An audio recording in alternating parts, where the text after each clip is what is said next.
Hey, what's up, everyone? It's your boy Survival, rapper, producer, philanthropist, all around good looking human, and founder of the community festival called Summerfest. I hope you're all aware of it. Summerfest is normally held annually in Somerville, Massachusetts, but due to COVID-19, it's been postponed indefinitely. Single tier. What are you going to do? So that being said, I want to catch up with some good people that I know who've been involved with Summerfest. I created an interview segment called Fest Friends. You guys get it? And we're just gonna go into depth into who these folks are, how we got acquainted, and learn about them. I'm on with my really really good friend. You can see his name in the bottom left hand corner. Joel Edwards, everyone. Joel and I have known each other for damn near, yikes, what is it? Like almost 3 decades? Yeah, pretty much, That's man. crazy. Yeah, yeah.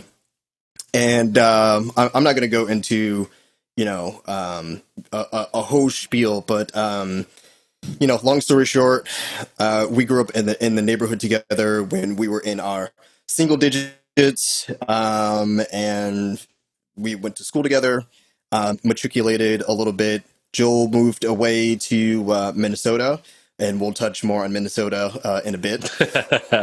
We sure will. And so Joel and I reconnected when he came back to Boston, Massachusetts, a couple years ago, and everything's been gravy. Just really, kicking ass in terms of the super creative things that he and I have both been doing, and bouncing ideas off of each other and keeping each other motivated. So, with that said, I'm going to kick it over to you. Anything else that I've missed as far as an intro? Let everyone know where you are right now, and what the heck? What the heck are you doing, Joel? Yeah, man. So it's fun. I'm in DC now. So yeah, I can't stop moving around. I've actually lived in like 6 cities randomly. But no, in DC, living in the Northeast section of town. My wife made me leave Boston because she hated it. I've been, it's funny. It's kind of been the worst move of my life. We moved here in January. I had to move to one apartment, then another one because our first one was infested with roaches and mice. Oof. Second, by the time we found the second one in the Northeast section, it was great. And then COVID. And then the world's burning. So in reality, I don't even know what DC is like. Like I've been in the house and I've been watching the news. But I'm healthy, man. I got friends, I hear I it's have my nice. yeah. So, from what I've seen, it's pretty cool. But it's only been about 5 days worth of searching. So one day I'll see the rest of it. Awesome. And so it's interesting. I don't want to bury the lead too much, but I brought you into the fray with Summerfest 2019 for something interesting that I was thinking. Do you want to elaborate a little bit on that and tell people exactly what you've been doing with podcasting? Definitely, man. Actually, wasn't it 2020 this year, right? Was it 2018? No, it was 2019. I did That was 2018 too.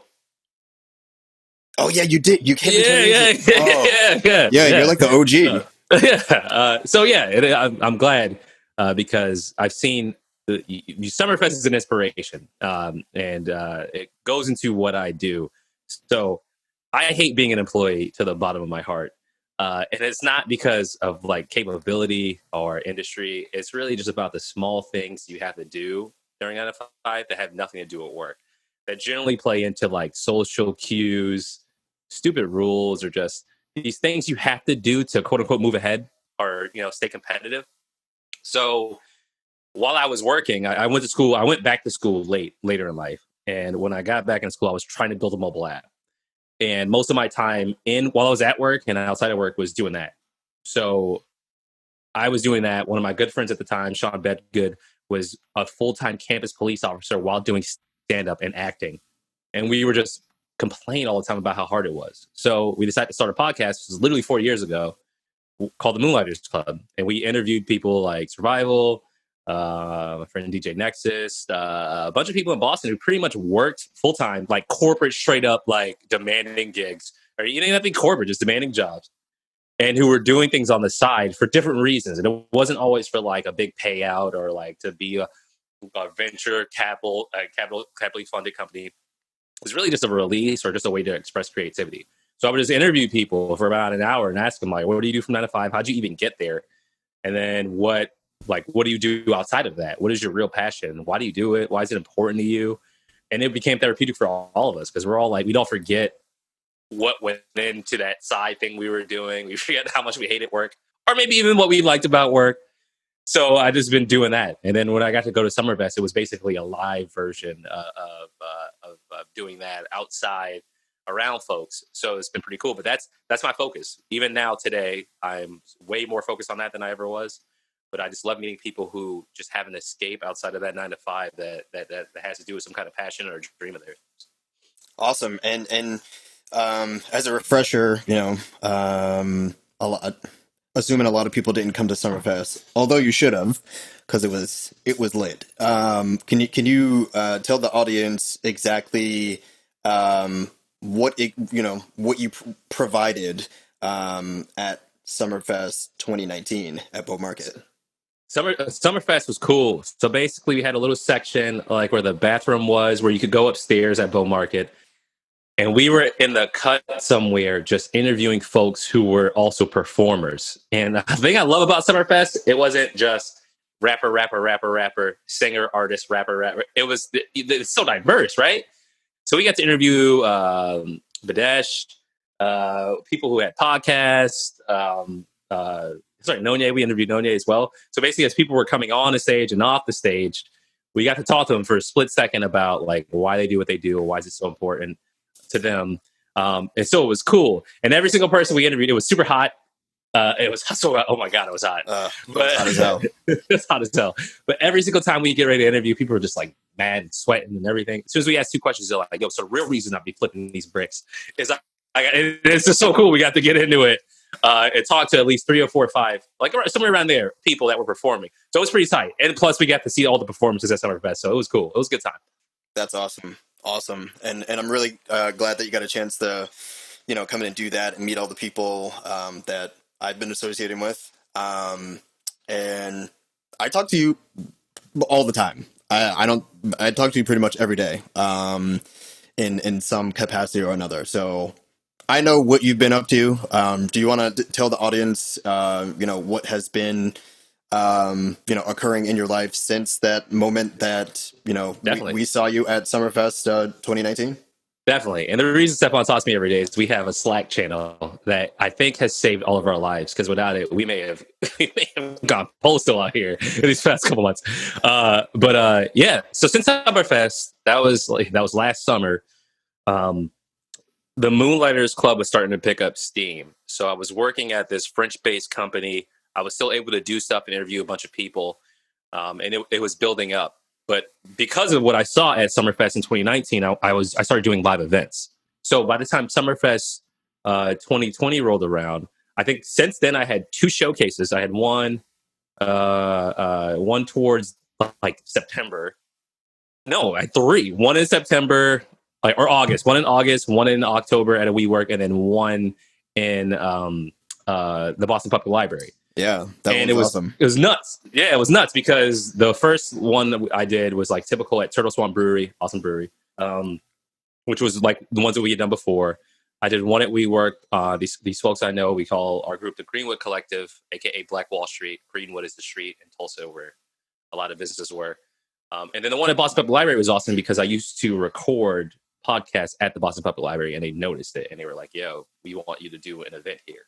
So it was cool, man. That last year was actually awesome. And towards the end, like I was doing 3 showcases, had tons of interviews lined up. I was meeting so many people.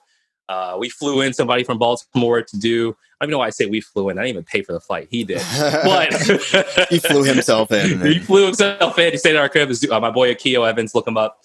So it was good. It was awesome. I got to stay busy with the podcast. Work was driving me crazy, but I was super productive on it. So like got to go to Africa. 2019 was popping. It was a popping time. Yeah, 2019 I thought was amazing. Like for me, it was, in retrospect, it was a blur. I had a lot of action going on, as well with music stuff. My wife was pregnant. Summerfest happened. My baby came. We bought a house, and Yep. then 2020 just took a dump all over that. How was your 2020 been? 2020 has been the shittiest year. Like, like I wasn't around for anything that happened before 1983. I'm pretty sure there were some awful years back then. But 2020 was tough, man. One, like 2019 ended with a bang. I got to go to Africa for the first time ever, but I knew I had to move. So I was depressed about that. And mostly because, where did you go in Africa? I went to Kenya. Okay. I went to Kenya for a wedding. Shout out Kenya. Yeah, it was great. I'm going back for sure. So 2020, I knew I had to move. I was pissed. I was sad. And it was mostly about the podcast. Like work, I'll always find work. I have no issues interviewing, whatever, man. But you just know, like, I don't know anyone out here. I'm going to have to pick up steam, do other things like that. So I was just pissed. And it took me a month to not be sad anymore. At least in that month, though, I got to like do behind the scenes work that I couldn't do. Like I cleaned out my whole entire Google Drive and got to organize all my assets. I got everything edited, which was cool. But it took me about a month to stop crying all the time in the shower and to like get a job. So I found a job. It took me until February. It was in London. I got to go to London for the first time. This podcast got edited. I'm like, okay, I'm starting to get a little bit of steam. This is going to be all right. Our apartment went to hell. We found a new place literally in like a week. I'm like, yo, we about to be pop. I got a roof deck, got a job, podcast about to pop. I'm like finally hitting my stride. Man, I went to New York on a business trip. I had a blazer. I'm like, this is it, dude. Like, this is where we're gonna go. And then all the while, COVID was on the way, and just we lurking. knew. We knew, right? In our chat, I used to always be like, yo, this thing is serious, guys. And people were like, I don't know, Joel, this is the flu. And when I was in London in the first week of February, I keep telling this story, but they asked me, this is when COVID first got close to London. They were asking me, the customs questions in London, and the guy goes, yo, are you been to China lately? I was like, no. He goes, are you sick? I go, no. He goes, all right, get on the plane. So at that point I'm like, all right, COVID's definitely going to hit the States. Don't know what it's going to look like. Yeah. When it hit, it crushed all of us. Like, not even for like live shows. Being in DC, I probably wouldn't do a live show in a while. Just the desire to work on things, I think, left people for a little bit because we were just trying to figure out what the hell was going on and we were scared. So once we got a wind of all that, it's finally like, okay, now we're not scared anymore. We had an interview. We were doing a couple things. You're like, cool.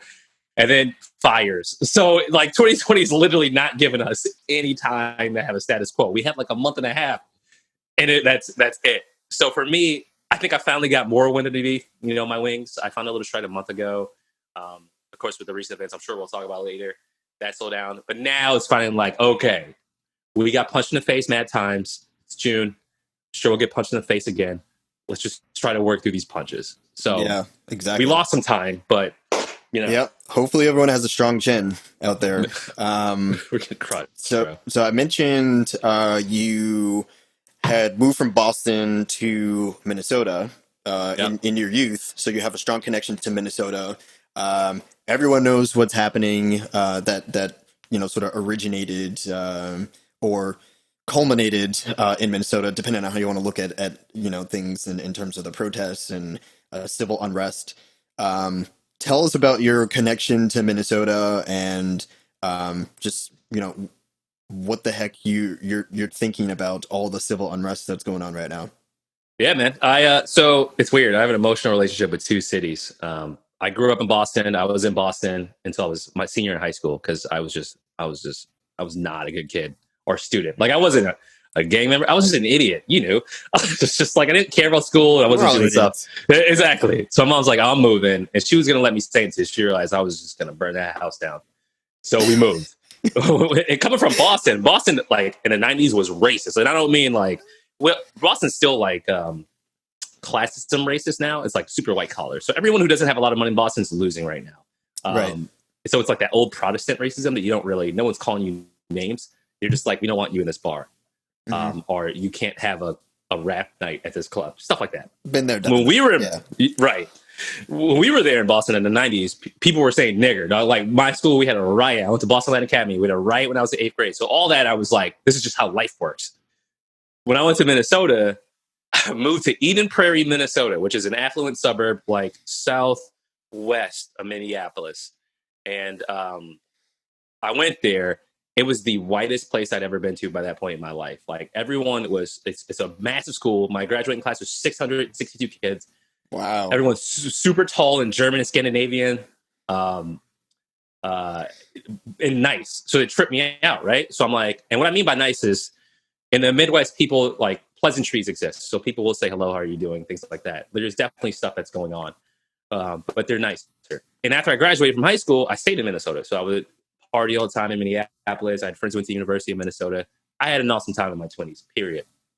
But what you notice about Minnesota is that from an establishment point of view is where you see a lot of racism. So there are definitely people who are racist out there. The Twin Cities is fairly diverse. While you're in the Twin Cities, you might not experience it a lot. If you go to once you leave the Twin Cities, though, that's when you're in Fargo area. Like, not the actual city Fargo, but you're going to hit some small towns where it's like, yo, you're literally the only black person for 450 miles. It could be cool. It could be awkward. I don't know. In the Twin Cities, though, whenever you had to deal with clubs, whenever you had to deal with club owners, stuff like that, if you thought it was bad in Boston, Stephon, it's way worse in Minnesota. Like, Boston, put it this way, you can't just wear sneakers in places in Minnesota. Like, bars would be like, yo, you can't wear white shoes. Bars, bro. You can't wear Literally, sneakers. bars. There's a bar called Brothers we would go to that you would pay $5 for all you can drink tap beer every Thursday. I would pay with quarters at times. And they would be saying, you can't wear white shoes. I'm like, really? There is stains all over this place. Like, why? Yeah. Like, and it was just that. You're So serving $5 well, like, you know. it was nuts. You're standing super relaxed. Like, It's nuts. And it's easy to lose all that in Minnesota because the people are cool, man, for the most part. Like, especially people our age, like 30s, even when we were in our 20s, right? You wouldn't know. You're going out, and yeah, some people with that shady. It's not prominent, though. I could go downtown by myself and wait for my friends, and people be like, yo, you want to have a drink? Like women, like, yo, you want to have a drink? Or men, like, yo, you seem cool. Let's kick it. So for the most part, it was that. And then I did start having dealings like with cops and stuff like that. Like I came out there like, listen to rap. I was like, fuck the police, whatever. That's what, you're a black dude from the city. That's just what you do. And one of my friends, his whole family was cops. He was from Chicago. A black family. They're cool, man. They're good people. They are good people. So we would argue about police. And one time we went to Wendy's in Eden Prairie, Minnesota, right by my house. Went to Wendy's. There were 4 state troopers in Minnesota. And the state troopers out there are the fucking worst. But because they're so lonely and angry, they all wear those old shit from the 70s, the glasses and the mustaches. They're the worst, bro. There were 4 of them in there. It was me, my friend Joseph, and Gabe, 3 black dudes, but we're dressed like the way we look. You're like, yo, these are 3 dudes who live in the fucking suburbs. Like, come on now. Any other dude would see us like, whatever. We get in the Wendy's. These dudes are already done eating. 4 cops. They were done. I was like, I don't even want to go in here. They were like, stop being scared. It's fine. I'm like, all right. We get in the Wendy's, bro. First of all, who eats in Wendy's? Anyway, we get in. They all stop talking and then look at us. And I go, fuck. Like, I say that, I'm like, oh, we're done. They all dropped their chicken sandwiches at the same time and just... It was literally like... And then they all looked at us. And I'm like, shit. Because I was 20 and someone had just bought me a bottle of booze. And I remember that. I had to hit it. I was like, I'm going to hide it under the car because I saw the cars before we walked in. So we walk in, and I'm nervous, like, yo, when we get the food, let's just get the fuck up out of here, because we weren't going to stay and eat. And they were like, nah, man, fuck that. Like, my boy Joseph was like, nah, we're here to eat just like they are. What are they staring at? And he looked at them right in the face. Like, he manned up on him. And I played good old scary, oh, no, don't look him in the face now. Like, I was just like, hey, oh. And I never forget this. He was like, man, and even my friend Gabe, who was trying to, like, kind of quell everything, was like, why are they staring at us? Like, what's the deal? And I'm like, cuz, man, because it's cops, bro. And I'm sitting here, like, freaking out. We walk out. As soon as we walk out, they walk out. I'm like, all right. My friend Joseph knew people in the parking lot. We had to be walking out. They had to be walking in. So we're chilling and talking to these people. The cops get in their cars. I'm like, good, keep talking. Give them time. They didn't leave. I'm like, shit, dog. So we leave the parking lot. And it's like one of those little malls. So, like, you have to take a right and another right to hit the main road, which are, like, kind of pseudo highway-looking streets because it's the suburbs. We take a right. Took like 2 seconds, and then we took another right. Swear to God, it was a minute and a half. Car pulls up beside us, behind us, puts the lights on. I'm like, here we go. I thought they were just gonna give us a ticket, or just be assholes, whatever. They came up in a car, put your hands on the rear, like a classic, yelling. The cop on the right had to be a vet, and the cop on the left had to be a rookie, because the cop on the left is like nervous looking. They have the guns aren't out, but the hands on the guns. Cop on the right is like, and my friend Gabe goes, "Why are you yelling at us?" He goes, "Don't talk to me. Talk to him. Don't talk to me. Talk to him." And then the dude looks at Gabe, looks at the other cop, and goes, "He's not saying anything." So the other cop literally is like, I guess this is how I got to treat black people. He's like, they're like, whatever. So he's yelling. He's like, "Put your hands up." We had to put our hands up, of course. We do this whole thing. My friend Joseph had to get out the car, say his name. They had to check his car. Everything checks out. We're like, cool, whatever. I'm like, they just did this to do this, right? He has to teach this dude, to not be a hoe out here. Not only did they do all that, they gave him a ticket. They said that when he took the right out of Wendy's, he didn't have his signal on. I was like, what? So we had to pay a $180 ticket on top of that. I was heated, bro. I'm just like, come on, man. Brutal. And it's like, yeah. And the thing is, when you talk about cops, state troopers, they're not from the city, bro. A lot of these dudes could be from middle of nowhere. I shoot moose for Funsville or like ice fishing land. And they're trying to interact and work with people they have no idea how to relate to. I have plenty of stories, bro. I just got my blood pressure all up. I got to drink another beer, bro. But yeah, it was shit like that. No, it was shit like that all the time. I didn't mean to do that, but the times that we're in, everyone is seeking a lot of change, and far too many people, who look like us and sound like us and don't sound like us, or everything in between, have had interactions with the cops that vary from just light pestering to what we saw on May 25th with George Floyd. So it's a difficult time, and how have you been keeping in touch with some of the folks that back in Minnesota? I call them all the time. I call my mother and my stepdad all the time. My stepdad actually had COVID. Doesn't have it anymore, I don't think. But that was happening right. They started burning the city down right when he started to get better. So it was weird. I call my friends like, "What up?" And they're like, "Nothing good." And I'm like, "Oh, that's right. That's right." So we talked through. No one I know got hurt. I feel bad for Minneapolis because a lot of stuff did burn down. They burned down a Popeyes on Lake Street. I used to go all the time. But they burned down. Shout out Popeyes. And it's messed up. That specific Popeyes had been around for a while, so they had a bunch of photos of old celebrities that had gone there. A lot of them were like old random wrestlers, but they had mad stuff like, everyone came to this Popeyes. But it was cool, man. It's interesting, though, because it's like, as sad as it makes me to see it all happen, it had to happen. Like, this Philando Castile happened 4 years ago. I remember when Philando Castile happened because my friends went to Central High School in St. Paul. I almost cried, and I remember coming to work upset. I was working in Boston and like being sad because I like guns. I want to own a gun. The dude legally had a gun, and he got murdered for it. And I remember being sad as fuck and no one giving a shit. And this is pre-Trump, right? So I'm like, everyone's at work, tra-la-la, and I'm like, me and Jamerson, DJ Nexus, are at work, sad all day. And then the tables got turned when Trump got like that. I was like, now you get it. But anyway, I just remember that. And with everything that's happening, you're like, this was bound to happen. Minnesota's been tripping when it came to this shit. And it's just like, it is what it is. So thankfully, no one I know is super hurt. People have been keeping tabs on like what's going on.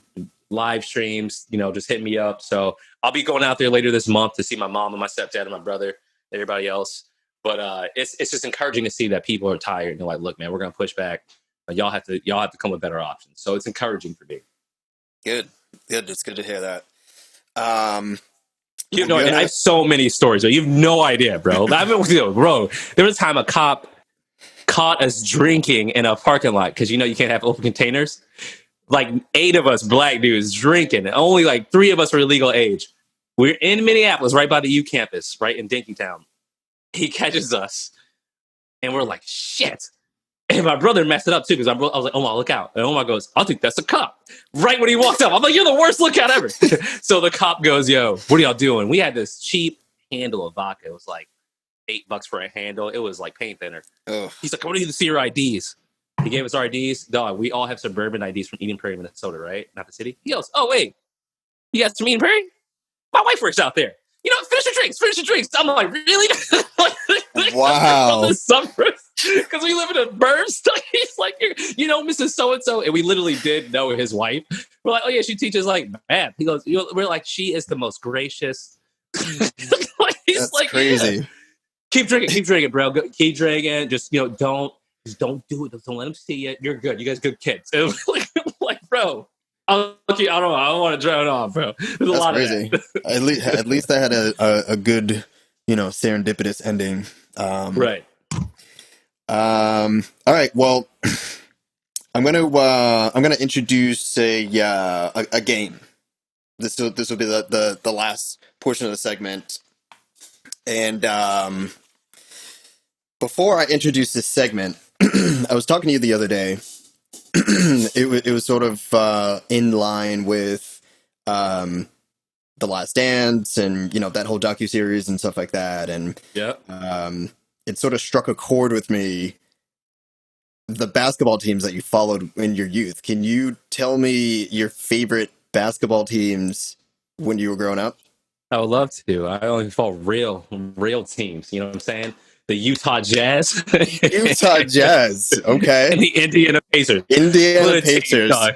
Everyone else wanted to be like Mike. Everyone else, was like sporting the black and red hats and Jordans and the jerseys. And I don't know what Karl Malone, paraphernalia. Pull your pants up. Pull your pants up. Stop kneeling. This is that's me. Utah Jazz, baby. All right. So that being said, I got a couple of sports trivia questions for you. All right, let's do it. All right. Can you tell me who holds the Utah Jazz franchise record for blocks? Blocks. I'm gonna go. I don't want to make this too easy for you. I had to make it like. Yeah. I'm gonna go blocks. Mark Eaton. Nailed it. Look at you. Nice. He was like a giant, dude. He was. He was like an ogre, bro. Like 8'8", and you just stood in front of the hoop. It's like, man, that's 3 seconds every time. This one's gonna hurt a little bit. How many NBA championships do the Jazz and Pacers have collectively? Man, I'm gonna go with NBA. Dog, I'm gonna have to go with 0, dog. I don't know if the Pacers won one in like the 40s or something, dog. I'm gonna The answer is 0. Nailed it. Ding, ding, ding, ding, ding. we all know what happened to the 97 and 98 Jazz. Everyone's been watching it on ESPN, to bide their time until things reopen again. The next one, I think you'll like this. I have a couple more questions for you. We're gonna switch sports a little bit. Let's do it. All right. Can you before I go into this question, can you let the audience know who your favorite NFL franchise is? Pittsburgh Steelers, baby. Pittsburgh Steelers, and why is that? Rod Woodson. You grew up in Boston, and Minnesota, and you've been in Kenya recently. You're in D.C. You have no affiliation with Pittsburgh, but you love the Pittsburgh Steelers. You know what it is? It's Rod Woodson, the cornerback. He's one of my favorite players of all time. But when we were little kids who were front runners, growing up in Boston, it's real hard to be a fan of the Patriots. Dog. They were such a not even because they weren't good. It's a fairly corny concept to get behind. Dude, they were horrendous when I was a kid. They were so bad. They weren't even lovable losers. They were just losers, right? Yeah. So it was rough, dude. Until Drew got there, I could kind of I can mess with Drew, Terry Glenn. These guys are cool. I could deal with that. But, they changed the uniform up a little bit, and you're right. Yep. A little better, bro. Anyway. Let's see if we can get this one here. How many playoff wins do the Steelers? How many have they compiled against the great Tom Brady? Playoff wins? Oh man, this is gonna break my heart to say. And I hope this podcast burns after I say it.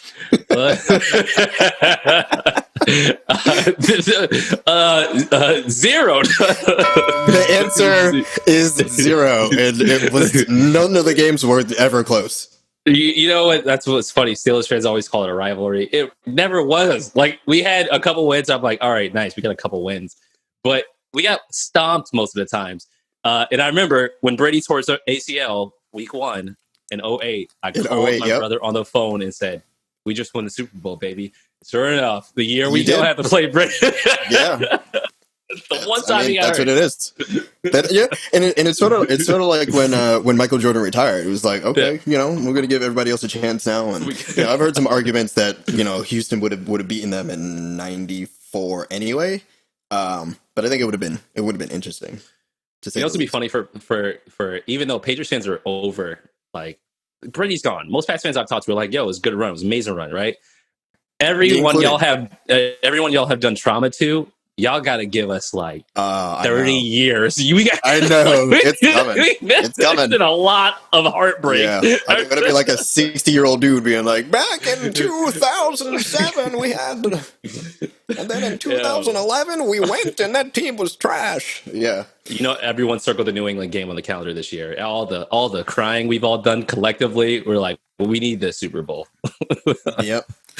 All right, two more Steelers questions for you. Who leads the all-time series out of 33 meetings between the Steelers and the Patriots? Oof. Oh, well, because y'all was whooping our ass recently. I'm gonna have to say Pats. I feel like y'all would have came back up. I'm gonna have to say Pats. We did. I looked it up, and the Patriots lead by 17-16. Yeah. All right. Last question I have for you. What year did the Terrible Towel debut? Oof, Myron Cope, Terrible Towel. That was. Oh my God, I had this date on this. Is it 74? Oh, you were 1 year off. 1970. Dang it! So close. Dang it! So close, man. That was a good try. I read that it's credited as being the first Riley towel, which I don't even know what that means. I don't know. Yeah, I don't either. It's stopped working in like 91. Yeah, I mean, I went to Heinz Field and they were waving that in front of me. I'm like, that's not going to do anything. You know what I mean? Anyway, that's what I have. I wasn't keeping score, but I think you went 1, 2. Oh, you know what? Sorry, I have one more for you. I have one for you. Let's do it. Out of order. Who holds the Indiana Pacers franchise record for blocks? Ooh, that's gonna be a tough one. No, I don't think it's him. Wow, that's interesting. I'm gonna go with this is a straight guess, dog. It had to be someone old school, but whatever. I'm gonna go with someone recent. I know this is wrong. I'm just gonna say Dale Davis because I liked him. That's not Dale Davis. A little bit more recent than that. Oh, what? I won't even know. Just a hair more recent. Who came after Dale Davis? More headband. Jermaine O'Neal? Jermaine O'Neal. Wow, man. Yeah. Wow. Yeah, I forgot he was there for a little bit. Yeah, definitely. Yeah. So that's my segment. Let me see. I think you did. It doesn't matter. I want to thank you for coming and taking the time to talk to me in this capacity. It's really, really weird being on this end of the interview. Usually I'm the interviewee and you're the interviewer. How did that feel and how did I do? You did great. I can cut this. I can edit it out if you say that I sucked. Yeah, no, you did a good job, man. I like it. I think it's good too because you're always so busy executing that I don't think people ever get time to sit down and like have a heart to heart with you. So I think it's a cool idea, especially for your performances. Because when you're at Summerfest, you're literally running around. This dude, ladies and gentlemen, is running around nonstop, like at both literally events. nonstop. I want to close this by saying thank you very, very much for joining me, and I admire you for the things that you're doing, because as many things that I'm doing, like I can't do everything, and a lot of the people that I know, friends, acquaintances, colleagues, things like that, they're doing a lot of cool stuff to kind of supplement or complement like some of the things that I'm doing, which is why we keep in close contact and I try to leverage all the people that I can. So before we get out of here, just let everybody know where to find you, where to find the podcast, social media accounts, all that stuff, so that they can find you after they finish consuming this interview. Perfect, man. Thank you. I'll say the Moonlighters Club, moonlightersclub.com. You can find a bunch of old interviews, showcases that we had, live shows we've done. Also, I'm starting a newsletter, so you can sign up at the website. YouTube would be the best spots to go to because our podcast is on all channels, right? So Spotify, Apple, whatever. You can find the Moonlighters Club podcast. If you go to YouTube, you can see video interviews we've done as well as the showcases. Probably you've done a bunch. You can see people talking about what they really care about with a mic, just them, no one else there. So definitely say take advantage of those. And if it's social, I say IG, Moonlighters Club. I'm only active on that one till I build that up. And if you want to be a guest, hit me up, let me know. Other than that, man, we got to get ready for this next Summerfest, bro. We got to get it going. Yeah, we'll see what happens. Got my fingers crossed, but if it doesn't happen, we'll try to do something virtual or just wait it out until everyone's safe. So I'm not gonna risk it. I'm not gonna be that person that they're talking about on MSNBC. I'm not gonna be that guy. Not, they like to point the finger at us, and I'm just not gonna be him.